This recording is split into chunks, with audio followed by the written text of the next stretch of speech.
Olá, e aí, tudo bem com você? Hoje a gente vai entender direito sobre revisão criminal. No programa passado, a gente falou sobre ação rescisória, que corresponde à revisão criminal, só que na seara civil.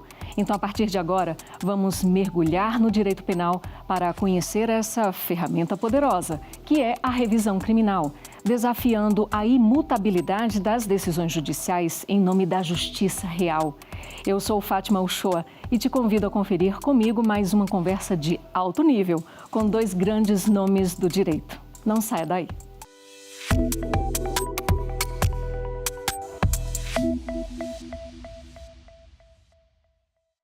Bom, eu fico ansiosa para fazer esse convite para você. Bora olhar para o nosso telão, porque eu já estou com os meus dois convidados de hoje. Doutora Janaína Matida, ela é advogada, professora universitária e doutora pela Universidade de Girona, na Espanha. Está aqui com a gente. Muito bem-vinda, professora Janaína. É um prazer estar com você aqui, Fátima, com o professor Auri também, e com o STJ, né, para falar de um tema tão importante como as revisões criminais. Meu outro ilustre convidado a quem eu agradeço desde já a participação é o doutor Auri Lopes Júnior. Ele é doutor em Direito Processual Penal, professor titular da PUC do Rio Grande do Sul, advogado e autor de obras jurídicas. Professor Auri, muito bem-vindo ao Entender Direito.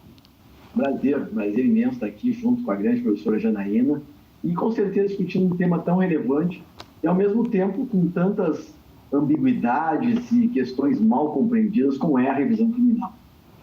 É isso, e a gente já começa com a professora Janaína. Professora, qual seria a natureza jurídica da revisão criminal e por que ela é considerada ação de impugnação autônoma?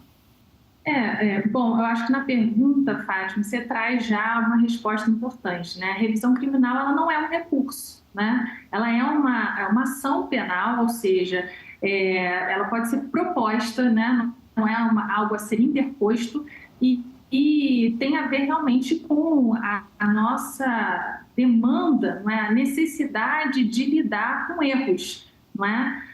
O direito serve para trazer justiça, né? Esse é o objetivo do direito na vida em sociedade. É importante ter o direito como esse instrumento realmente para trazer justiça aos casos concretos.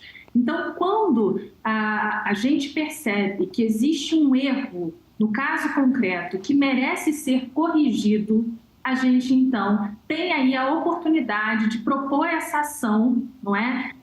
Ação no sentido de ser independente, de ser autônoma, de não se confundir com um recurso para impugnar uma condenação que consideramos injustas, né? Então, é muito importante realmente a gente saber distinguir, não é, uma revisão criminal enquanto uma ação autônoma de impugnação, não é? E saber que ela não se confunde com um recurso. Não é porque a gente está em desconformidade, né, de como o processo ele acabou discorrendo que a gente vai propor uma ação de revisão criminal. A revisão criminal, ela é realmente um instrumento que acontece depois do trânsito em julgado de um processo, ou seja, aquele processo ele já está, desfecho daquele processo já está protegido pelo que nós chamamos de manto da coisa julgada, aquilo que traz a estabilidade, não é, de um determinado resultado no âmbito jurídico, e por reconhecer ali, né, uma hipótese de erro judiciário, de algo que precisa ser corrigido, abre-se a oportunidade para a proposição de uma ação de revisão criminal. Tá certo. Professor Auri, agora eu queria saber quais os limites, né, do resultado de uma revisão criminal, ou seja, os limites da decisão de uma revisão criminal em relação à alteração ou até mesmo à absolvição. Então, antes de entrar nessa questão dos limites, eu só gostaria de chamar a atenção para um detalhe, né? Existe um erro topográfico. No nosso Código de Processo Penal, a revisão está dentro do título dos recursos. Existe um erro de colocação topográfica no Código. E é um erro histórico. Segundo aspecto, é claro, quando se fala em recurso, a origem etimológica significa recursos, retomar o curso. Então, o recurso é uma continuação daquela situação jurídica estabelecida. Já a revisão criminal, não. Ela pressupõe que essa situação jurídica, e aqui eu estou usando a palavra situação jurídica, por uma matriz de James Goldman, não relação jurídica com Biloff, mas na concepção geral, o processo já terminou e aí nós vamos então fazer uma ação que vai desconstituir uma coisa julgada. Também só para chamar a atenção de quem estuda, é que se fosse recurso, deveria atentar para os pressupostos recursais. Como não é um recurso, ela tem que atentar para as condições da ação. Mas, enfim, quanto aos limites, já que foi perguntado, os limites da decisão da revisão estão estabelecidos claramente no artigo 626 do Código de Processo Penal. Então, nós temos ali, bem colocado, que, julgando uma revisão criminal, o tribunal pode, primeiro, alterar a classificação jurídica da infração. Leia-se, aqui nós estamos falando de emendatio libelli do artigo 383 e não mutatio libelli do 384, que é vedada em grau recursal e, inclusive, também na revisão, que é a supressão de instância. Então, pode alterar a classificação, dar ao fato um nome jurídico diferente, poderá absolver o réu, leia-se uma decisão de absolvição plena, pode modificar a pena, detalhe, sempre lembrando que não se admite reformatio imperius, ou seja, não se admite revisar para pior. Você pode absolver, você pode dar uma classificação jurídica desde que represente uma melhoria na situação do réu, você pode, óbvio, modificar a pena para baixo, reduzir a pena, ou você pode anular o processo. Sempre lembrando que se você anula, aquilo que foi feito vai ser refeito sem um defeito. Pode anular? Pode, desde que seja pedido da defesa, o benefício da defesa, nunca uma anulação contrária ao interesse do réu. Então, em suma, os limites estão lá no artigo 626 e importante, já antecipando uma pergunta, durante muito tempo no Brasil se discutiu se cabia revisão criminal das decisões proferidas pelo Tribunal do Júri. Hoje é pacífico o entendimento de que sim, as decisões proferidas pelo Tribunal do Júri podem ser atacadas pela revisão criminal e que, inclusive, em sede de revisão criminal, o tribunal poderia absolver o réu. Então, isso é um dado interessante a ser considerado. Nessa toada do que o professor Auri acabou de falar, sobre a revisão criminal no âmbito do Tribunal do Júri, eu queria saber, então, pontualmente da professora Janaína, quais são as hipóteses cabíveis para a revisão criminal e quem são os legitimados, ou seja, quem pode ajuizá-la. Bom, super importante isso, Quando a gente está falando, então, sobre esse erro, um erro judiciário que perturba a sociedade, É algo que mostra que o direito não cumpriu a sua função, porque quando a gente fala sobre as pretensões, o que a gente espera do direito enquanto esse instrumento da vida em sociedade, a gente pensa na justiça, ou seja, absolver quem merece ser absolvido e condenar quem merece ser condenado, não é? Então, os falsos positivos e falsos negativos deveriam ser evitados. E é importante que a gente faça o processo, realize o processo, a investigação, o processo propriamente dito, justamente procurando mais acertos. Mas acontece que há, inevitavelmente, erros, E conforme a ciência vai avançando, conforme a determinação dos fatos, como a gente diz, nas ciências vai se aperfeiçoando, os mecanismos de a gente descobrir que o direito não funcionou bem como deveria, no que se refere à produção da prova, que é o que a gente fala que é a determinação dos fatos no mundo do direito, isso também vai melhorando, A gente percebe que determinados elementos probatórios não foram produzidos como deveriam ser produzidos. E aí, então, se abre mesmo oportunidade para que a gente pense sobre a viabilidade da proposição de uma revisão criminal. Então, as hipóteses de que a gente vai falar aqui quando a gente olha para a condenação, a primeira hipótese, a gente olha para a condenação, e ela é contrária à prova dos autos. Quando a gente olha para as provas que foram produzidas, delas não se infere a condenação. Essa é a primeira hipótese, E a gente percebe aí uma falha realmente da racionalidade da decisão, dessa condenação que atingiu o réu. Então, essa é a primeira hipótese. E aí, eu não posso deixar de me lembrar de um caso que foi julgado pela sexta turma, e que foi no ano de 2023, que foi um caso dos Chucurus, que é um grupo indígena do norte do nosso país, e eles têm divergências dentro do próprio grupo, ou seja, há ali dissidentes do grupo, E um dos líderes desse grupo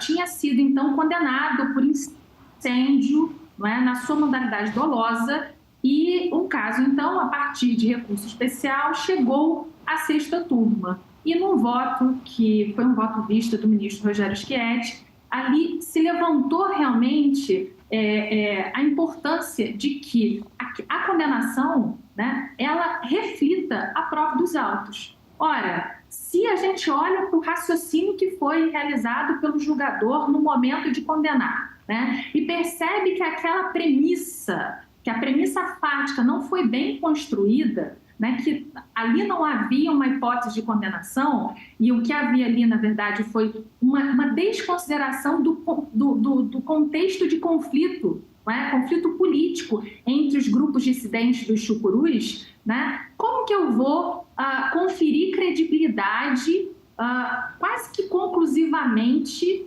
às testemunhas da acusação? Quer dizer, aquela condenação que foi absolutamente respaldada só em prova testemunhal, de testemunhas que tinham motivos escusos para contribuir com aqueles relatos, aquilo estava errado, né? Então, ficou muito evidente que a condenação ela foi contrária à prova dos autos. Por quê? Porque da prova dos autos não se poderia inferir aquilo, né? Então, ainda que não seja, e é importante aqui a gente fazer essa distinção, né? Uma revaloração de provas é sim a gente olhar de novo para o raciocínio que foi estabelecido pelo juiz, né? A partir das provas que foram produzidas, não se poderia chegar àquela conclusão condenatória. Então, eu não preciso aqui revalorar cada elemento de prova, mas eu posso mostrar que o caminho do raciocínio probatório, ele não autorizava aquela condenação. Ou seja, se a gente olha para o estândar de prova penal, isso também é uma categoria importante de a gente trazer aqui para a nossa discussão, né, para as nossas reflexões, o estândar de prova penal que a gente chama de grau de suficiência que a hipótese precisa alcançar, a hipótese fática, ela precisa alcançar para ela ser considerada suficientemente provada. E, nesse sentido, ela receber o tratamento de verdadeira hipótese dos fatos, né, uma boa reconstrução dos fatos num processo judicial. Ora, se o raciocínio judicial ele é enviesado, ou seja, ele não faz um trajeto da racionalidade, né? Ele evita, por exemplo, olhar para o conflito político que poderia ali incentivar relatos não verdadeiros sobre os fatos, e nesse sentido coloca em xeque a credibilidade das testemunhas. É evidente que essa prova não supera o estândar de prova penal, ou seja, ela não alcança esse grau de exigência que o estândar de prova penal precisa refletir para que a presunção de inocência seja um direito efetivo no nosso Estado, né? Então, é importante aqui a gente salientar que essa é uma hipótese absolutamente fundamental, ou seja, quando a condenação é contrária à prova dos autos. Além disso, e eu acho que eu discorri muito sobre essa primeira, né? Tem a segunda hipótese, que é falando sobre a prova falsa, ou seja, se eu descubro depois, né, que o laudo é falso, vamos supor que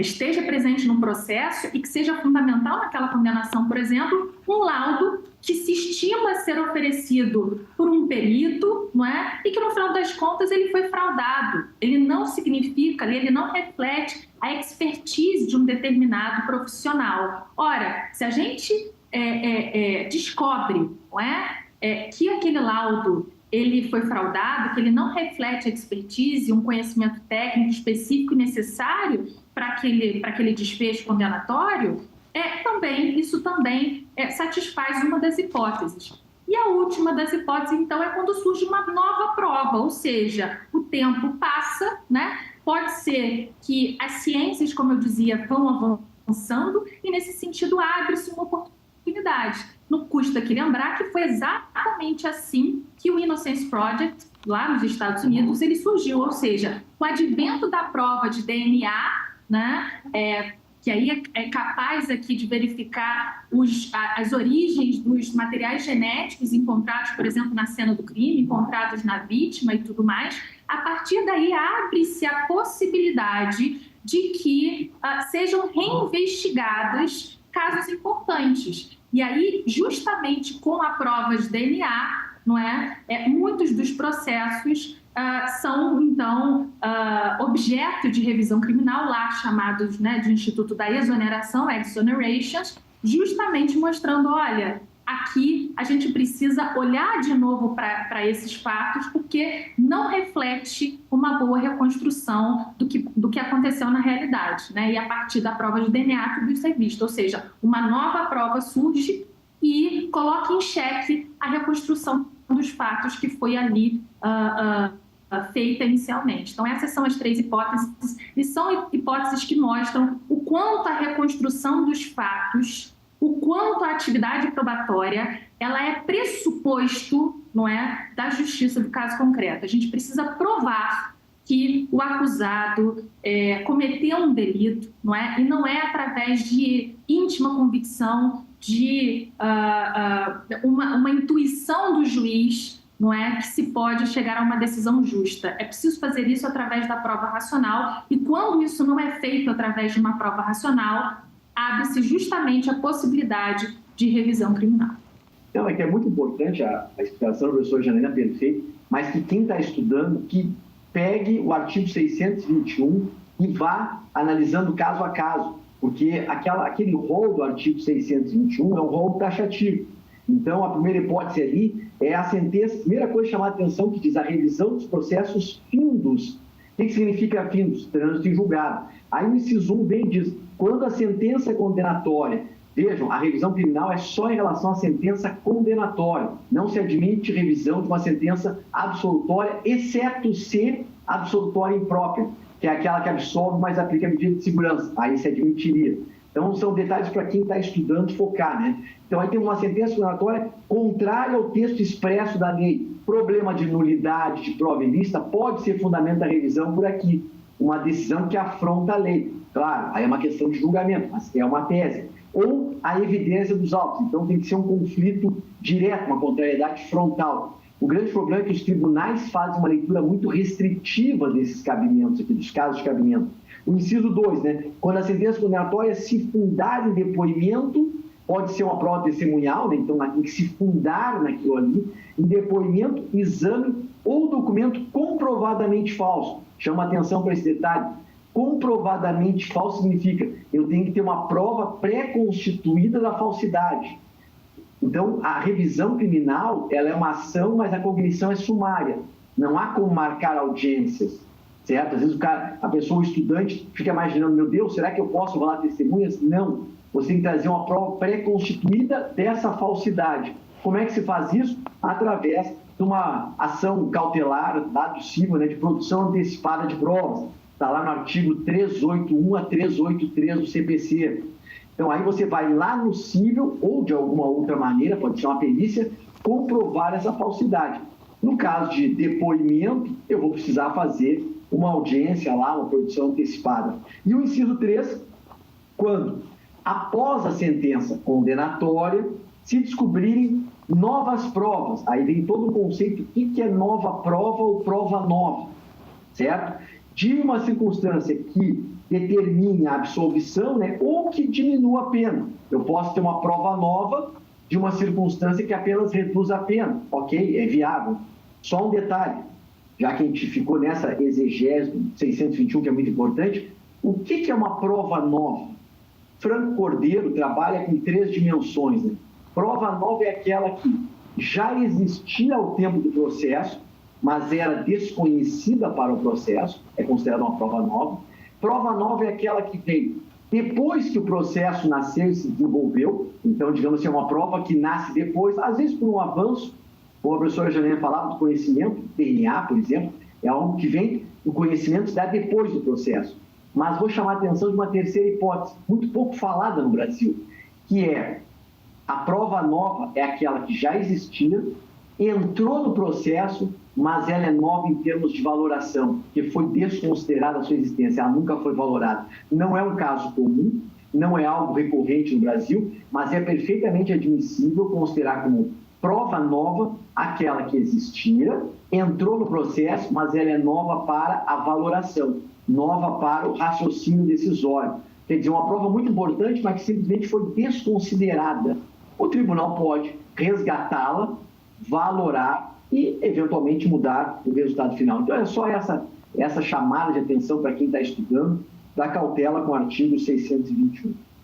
Aproveitando ainda com você, professor Aury, eu gostaria de saber em quais hipóteses excepcionais se admite a revisão criminal para reavaliar a dosimetria da pena.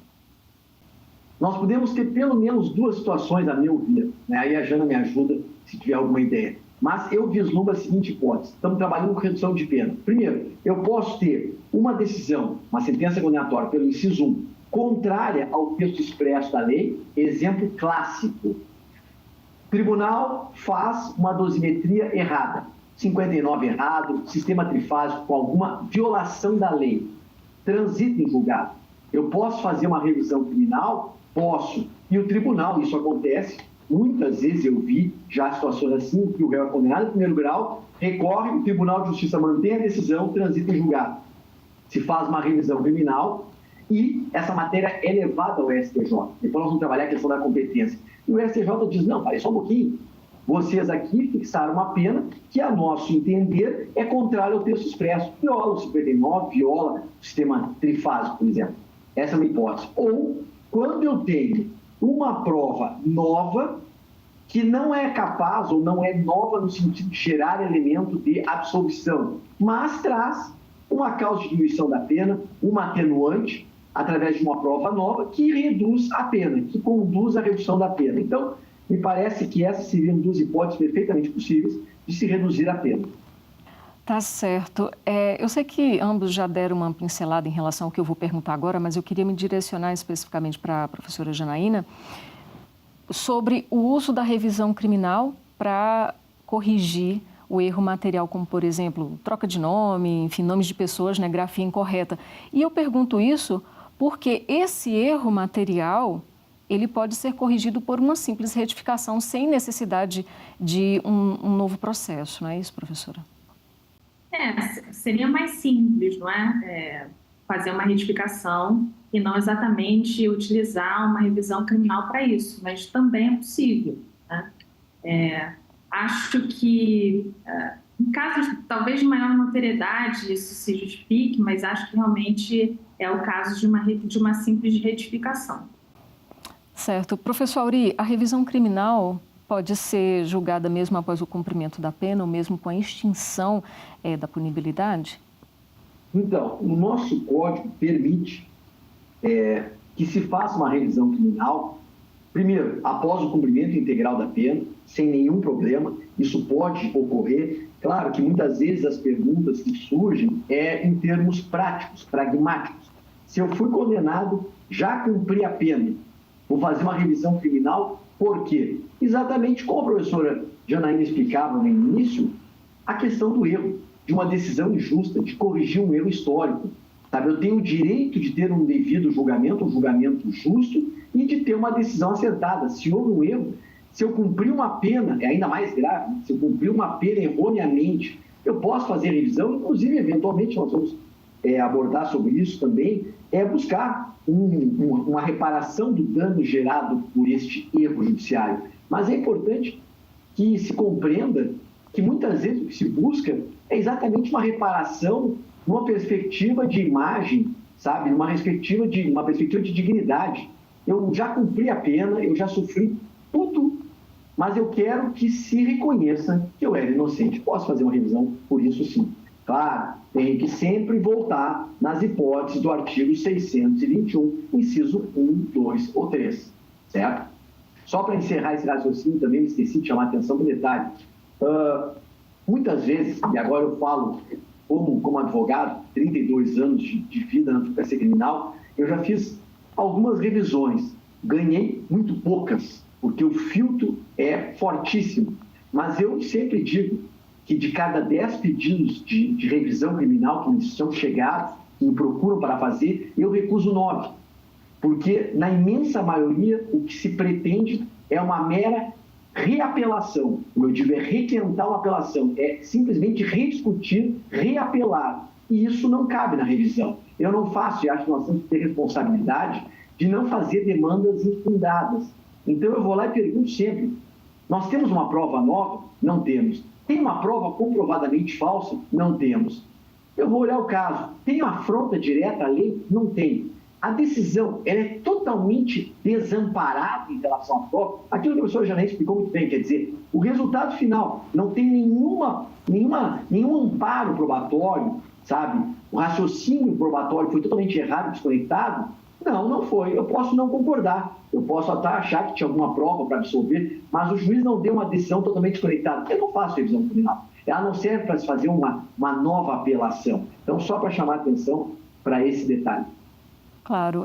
Professor Auri, é possível a suspensão da execução da pena no aguardo, nesse aguardo do julgamento da revisão criminal?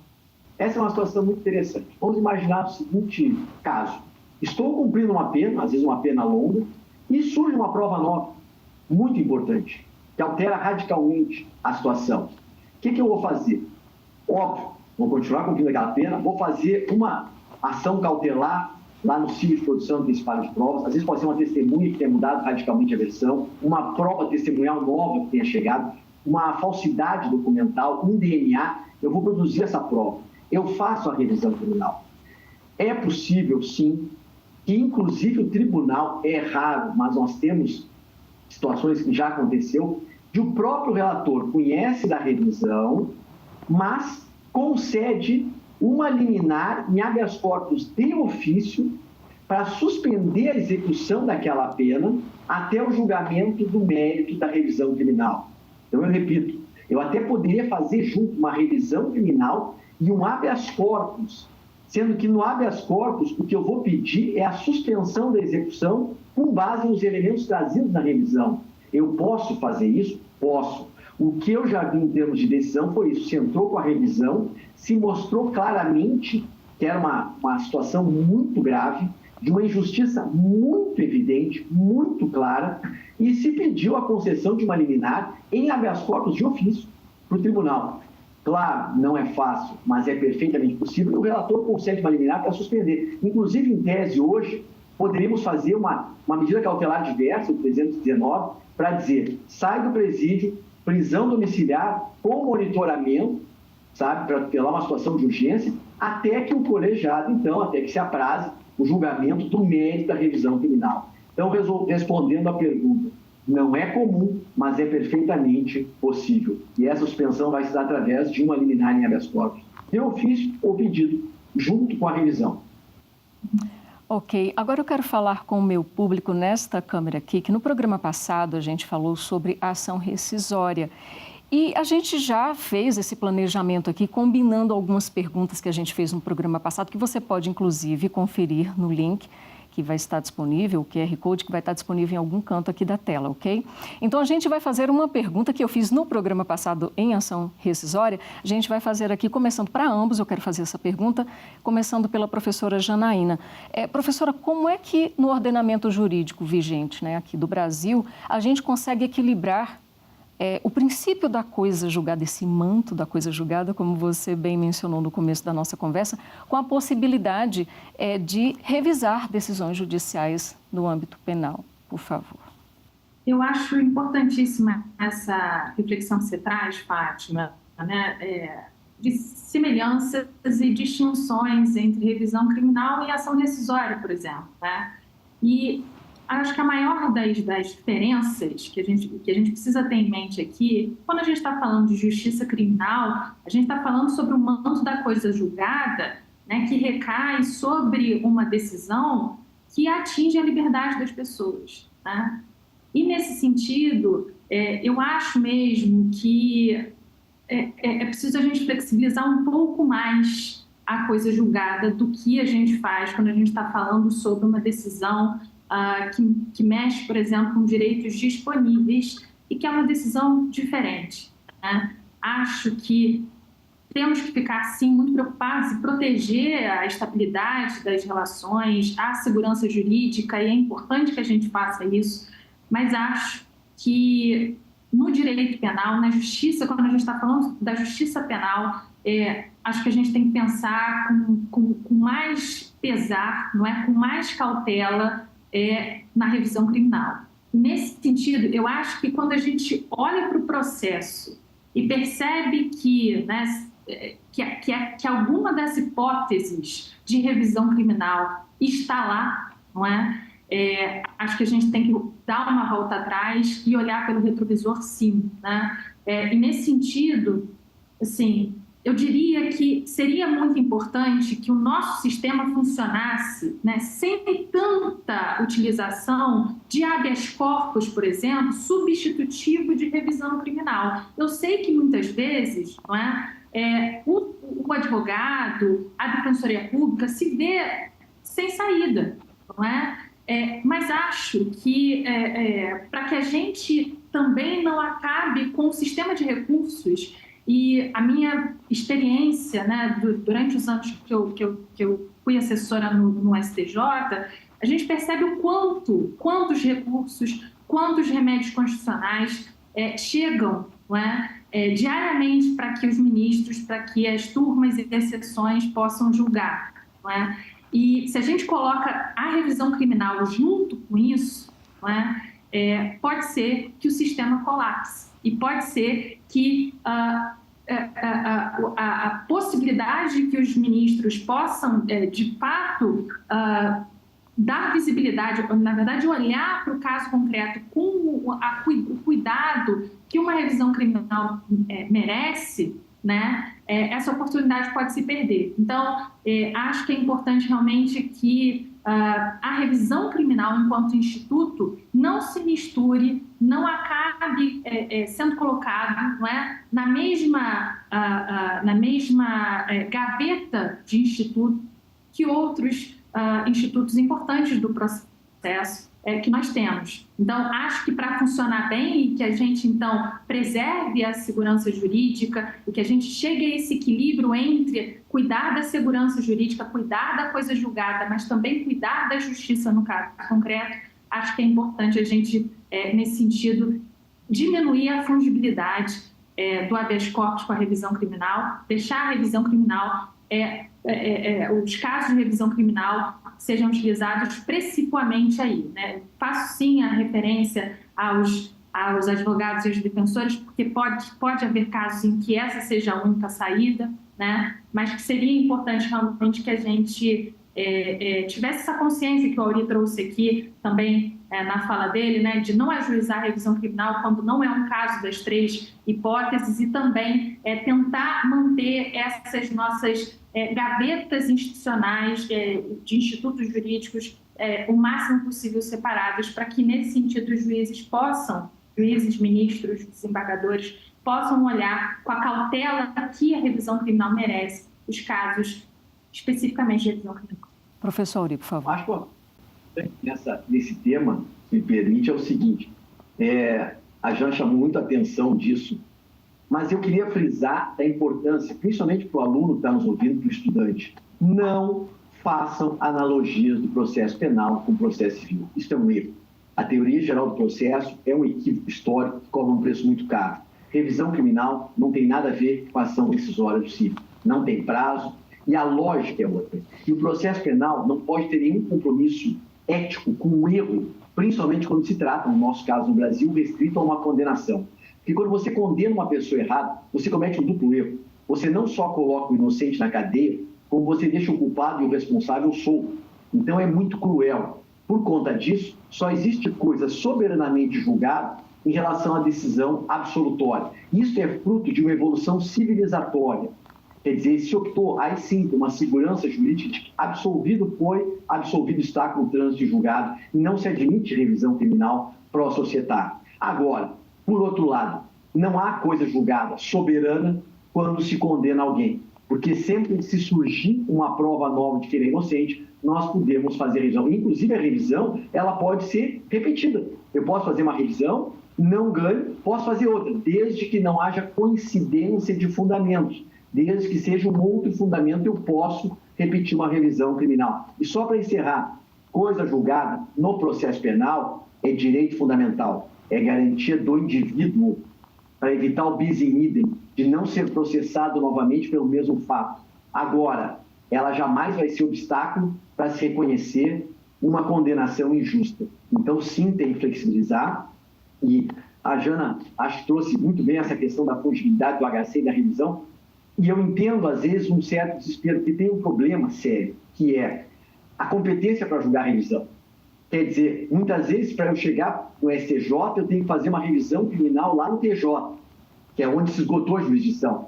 E aqui, a gente precisa falar sobre a competência para julgar a revisão, certo? Porque uma revisão criminal, ela sempre vai questionar quem é que proferiu a última decisão sobre aquela matéria e, principalmente, qual é o fundamento da revisão.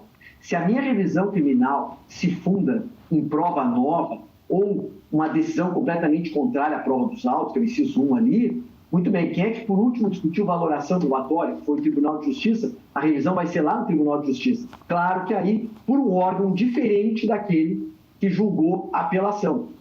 Em alguns estados, nós temos a figura do grupo, em outros é apenas uma outra Câmara Criminal, então é preciso olhar para o regimento interno, porque há diferença nos tribunais, certo? Existem estados em que, se eu fui julgado, sei lá, pela terceira Câmara Criminal, a revisão é julgada pela quarta Câmara. Em outros estados não é assim. Em outros estados, se eu sou julgado pela terceira, a revisão é pelo grupo. E o grupo é a terceira mais a quarta. Então, atentem para esse detalhe. Só que aí eu tenho que submeter a revisão criminal para só então, através de um recurso especial, ir para o STJ, com todos os obstáculos que temos no recurso especial. Então, o que eu vejo muitas vezes é o desespero de uma defensoria pública, por exemplo, dizer, meu Deus, essa decisão do TJ é muito legal, eu vou de HC direto para o STJ, porque senão eu tenho que passar pela revisão criminal aqui. Depois eu vou entrar para um filtro do recurso especial, ou eu vou ter que fazer um HC substitutivo do recurso especial, certo? Para chegar no STJ e corrigir o erro do TJ. Bom, eu quero retomar um ponto que a gente já tinha pincelado antes, sobre a legitimidade. Eu quero entender direito com o professor Aury, a quem é concedida essa legitimidade ativa na revisão criminal após a morte do réu, professor? Bom, primeira coisa, quem é que pode pedir a revisão criminal? Está expresso lá no nosso artigo 623. O próprio réu, obviamente, através de um advogado constituído ou através da Defensoria Pública, ou pode ser, se o réu já tiver, por exemplo, em caso de morte, um cônjuge, ascendente, descendente, ou irmão, pode, através de advogado, através da Defensoria, fazer o pedido de revisão criminal. Se discute a possibilidade de o Ministério Público fazer uma revisão criminal. E aqui só um parênteses. É preciso acabar com esse mito no processo penal de parte imparcial. No processo penal, não existe parte não parte. Não existe um par ímpar. Isso é uma contradição em termos. O Ministério Público é uma parte artificialmente construída na transição de um sistema inquisitório para um sistema acusatório para tirar poderes do juiz e você ter o acusador do Estado. Ele tem que ser a parte acusadora. Óbvio que, por ser uma parte pública, ele tem o dever de pedir absolvição se não houver prova ou se for uma acusação errada, mas isso ele faz não por ser uma parte imparcial, que não existe uma parte não parte, mas ele faz porque, enquanto agente público, tem que atuar em cima de legalidade, impessoalidade e objetividade. Então, em suma, quem é que pode fazer a revisão? O próprio réu ou ascendente, descendente, cônjuge, irmão, na falta dele, através de advogado regularmente constituído, ou dativo, ou a Defensoria Pública, ou, como temos no Brasil, um projeto de inocência, por exemplo, que vai, através dos seus advogados, fazer esse papel, certo? Uhum. Professor Aury, ainda sobre esse assunto, né? Os sucessores do réu, eles podem, do réu falecido nesse caso, eles podem pedir a revisão criminal mesmo sem provas novas? Pode, porque as hipóteses de revisão criminal não se restringem à prova nova. Também temos, como a Jana explicou no início, quando viola a lei, quando a decisão é completamente fora, descontextualizada no acervo probatório, eu poderia fazer uma revisão criminal. Quando eu tiver uma prova de um depoimento falso, de um documento falso, se a decisão tivesse fundada num documento falso, então eu posso fazer a revisão criminal. E se o réu já tiver morrido, pode ser através de um ascendente, descendente, cônjuge, irmão. E aí, claro, vem aquela pergunta, bom, mas se ele já morreu, revisão para quê? Exatamente para resguardar a imagem, a dignidade, ou seja, eu tenho o direito de ter o meu estado de inocente reconhecido. Se me julgarem errado, o processo penal não pode ter compromisso com o erro. Então, eu tenho o direito, sim, de ver a minha dignidade, a minha imagem restabelecida. E já tivemos casos no Brasil, sim, inclusive casos famosos, em que o filho se forma em direito, assiste a toda a injustiça do pai, o pai falece, ele faz a revisão depois para salvaguardar a dignidade da imagem do pai falecido. Casos historicamente clássicos. Sim, é possível. Ok, agora eu quero entender direito com a professora Janaína se esse espectro amplo de legitimados e também o fato de ser atemporal, né? Pode ser proposta a qualquer tempo a revisão criminal. Se esses pontos podem comprometer a estabilidade de decisões penais. Eu quero recuperar aqui uma fala do professor Auri. Ele falou, né? O processo penal não tem compromisso com o erro, ou seja, não tem compromisso com a continuidade do erro, né? Não se deve defender o erro a qualquer custo. Acho que a legitimidade, a reputação, a confiabilidade que a sociedade tem na justiça criminal depende diretamente do seu compromisso com acertos, ou seja, do seu compromisso em reconhecer que em algum momento falhou. E essa é uma grandeza também, a gente olhar de frente para os erros que é capaz de cometer. Então, nesse sentido, sendo uma ação que pode ser proposta a qualquer tempo, né, não acredito que isso possa causar instabilidades à justiça e ao processo penal. Muito ao contrário, acho que isso serve para resguardar, para recuperar a credibilidade que a sociedade precisa ver nutrida na justiça criminal. Então, a capacidade de responder bem, né, do sistema à necessidade das revisões criminais, eu acho que é algo decisivo mesmo para a saúde do nosso sistema de justiça. A gente quer ver os casos de erro judiciário sendo reconhecidos e sendo objetos também da indenização que é devida, né? A gente ainda precisa avançar bastante sobre isso, sobre a indenização. A gente precisa aqui criar critérios realmente e tornar isso mais expedito, porque não é possível, não é, que em casos que seja reconhecido o erro, ainda as partes, né, a pessoa que foi injustamente condenada tem que se ver numa batalha para que se reconheça o seu direito de ser indenizado pelo Estado, né? Então, nesse sentido, eu acho que vale muito a pena, né, que a gente aprenda com outras culturas jurídicas. Eu acho que o sistema de justiça dos Estados Unidos pode ter muitos erros, não é assim, caminhos que a gente não optou, infelizmente não optou a ser como eles, embora a gente veja uma tendência muito exacerbada aos mecanismos de negociação penal, que a gente não devia ver tanto assim no Brasil, né? Particularmente, eu sou bastante crítica, me sinto muito pouco protegida num sistema de justiça que dá tanto espaço para negociação. Agora, verdade também seja dita que a discussão sobre a necessária indenização, sobre a devida indenização naquele sistema de justiça, naquela cultura jurídica, acho que já avança com mais rapidez do que no Brasil. Tá certo. Professor Auri, em sua avaliação, a revisão criminal poderia ser utilizada como método, né, de política, como política judiciária para combater o encarceramento em massa? Eu, sinceramente, não vislumbro essa hipótese. Não é uma questão de combater o encarceramento em massa. A revisão criminal não serve simplesmente para tirar pessoas da cadeia. Não. A revisão criminal, ela tem os casos estritamente demarcados, ela é uma ação difícil e ela serve para corrigir um erro. Nós temos que ter muito presente isso. Nós podemos punir, devemos punir, mas dentro do devido processo e reduzir ao máximo a margem de erro. A margem de erro significa erro quando você condena o inocente, erro quando você absolve o cara que é responsável. Nós temos que reduzir o erro. Claro que aqui a revisão ela vai desencarcerar, sim, mas digamos que sim, isso é um efeito secundário, reflexo. E outra coisa, a revisão criminal, ela além de ter os casos muito claramente demarcados, que é um filtro, ela ainda tem uma admissibilidade nos tribunais brasileiros diminuta.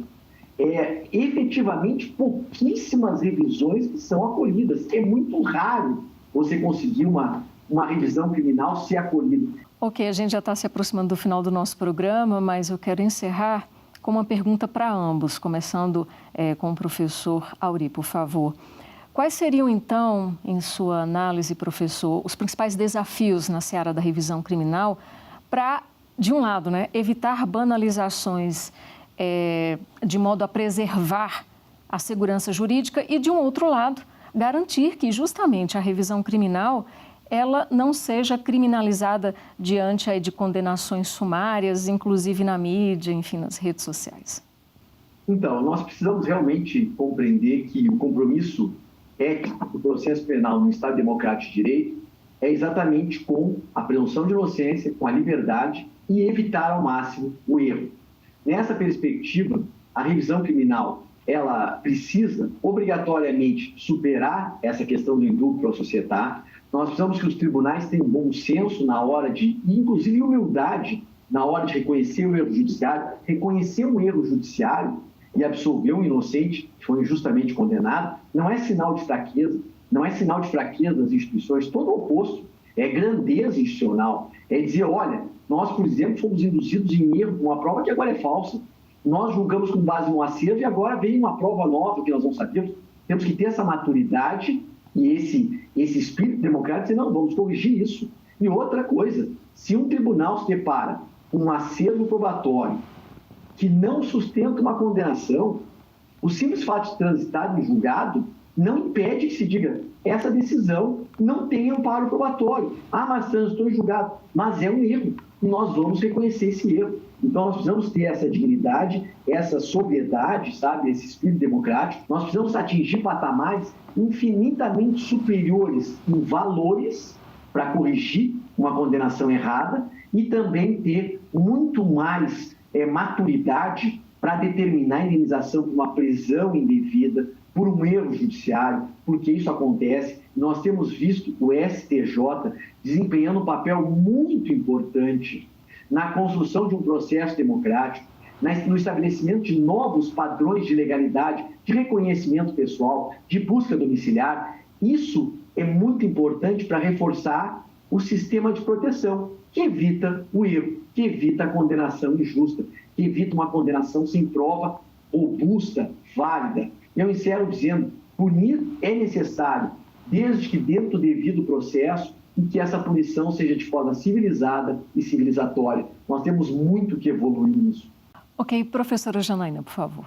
Eu acho que o programa de hoje, por exemplo, iniciativas como essa que o STJ tem, de fazer um programa sobre revisão criminal, trazer informação para a sociedade como um todo, sobre como é importante olhar de frente para os erros que o sistema de justiça é capaz de cometer, acho que isso é fundamental, o letramento sobre a justiça, como funciona a justiça criminal, que a sociedade precisa ter. Lembro muito quando começaram os casos sobre reconhecimento de pessoas, que aqui o professor Aury mencionou. Antes, era impressionante a quantidade de reconhecimento de pessoas irregulares que sistematicamente eram cometidos no Brasil, que eram realizados no Brasil inteiro, delegacias afora. Não estou dizendo que os reconhecimentos hoje em dia sejam absolutamente regulares, não é isso. Mas houve uma notícia importante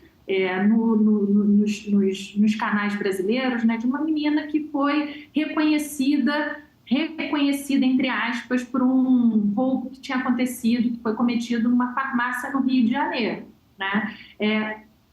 Não foi exatamente como deveria ser, porque ela chegou a ser presa por isso. Mas a rapidez com que o caso foi resolvido, no sentido de que ela já não está mais presa, eu acho que isso reflete um certo letramento que a nossa sociedade já tem sobre reconhecimento de pessoas, com que os operadores jurídicos já têm sobre reconhecimento de pessoas. A gente sabe que a memória humana, ou seja, quando a vítima diz, eu tenho certeza que é ele, a gente já tem elementos aqui que vêm cada vez mais sendo divulgados, que vêm sendo conhecidos pela sociedade como um todo, que a memória humana ela é falha, E, nesse sentido, o trabalho de organizações como o Innocence Project Brasil, como o Instituto de Defesa do Direito de Defesa, vem sendo, junto com a STJ, que também é protagonista na revisão desses casos, né, num olhar de novo para os erros cometidos nesses casos, foram fundamentais. Então, eu acho que para a gente não banalizar a revisão criminal, a gente precisa mostrar para a sociedade, trazer realmente, fazer com que esse conhecimento circule sobre a importância de encarar de frente os erros que o nosso sistema de justiça comete, né? Não banalizar é mostrar a importância e dizer o seguinte: a partir de erros como esse, né, para erros como esse, nós temos o Instituto da Revisão Criminal, né? E justamente a partir da possibilidade de olhar de novo para esses casos é que a gente consegue proteger, assegurar, né, a grandeza do nosso sistema de justiça mesmo, mostrar que os julgadores não têm compromisso com o erro, né? E que a gente aprende com os erros também, né? A gente precisa aprender com esses erros para que a gente não cometa exatamente os mesmos erros. E nesse sentido a gente vai se aperfeiçoando. Acho que eu acho difícil a gente falar sobre banalização da revisão criminal, né, no nosso país. Eu acho que a gente ainda está... O perigo não é banalizar a revisão criminal. O perigo é não olhar de frente para a revisão criminal com a seriedade que a revisão criminal merece. Ok, nós entendemos direito hoje com esses dois ilustres convidados aqui do Entender Direito sobre revisão criminal. Agradeço mais uma vez a participação da advogada e professora Janaína Matida. Muitíssimo obrigada, professora, pela aula. Eu agradeço, Fátima. Agradeço também a participação do ilustre convidado, advogado e professor Aury Lopes Júnior. Professor, muitíssimo obrigada. Foi um privilégio participar dessa conversa, que, de certa maneira, contribui muito para exatamente isso que a Janaína estava falando, esse letramento jurídico, que é uma arma muito importante para reduzir injustiça. Mais uma vez, em meu nome, em nome de toda a minha equipe aqui do Entender Direito, muito obrigada pela participação de ambos. E, claro, agradeço a você também. E eu espero que todos tenham entendido direito com os meus dois convidados. E eu já te espero no próximo encontro.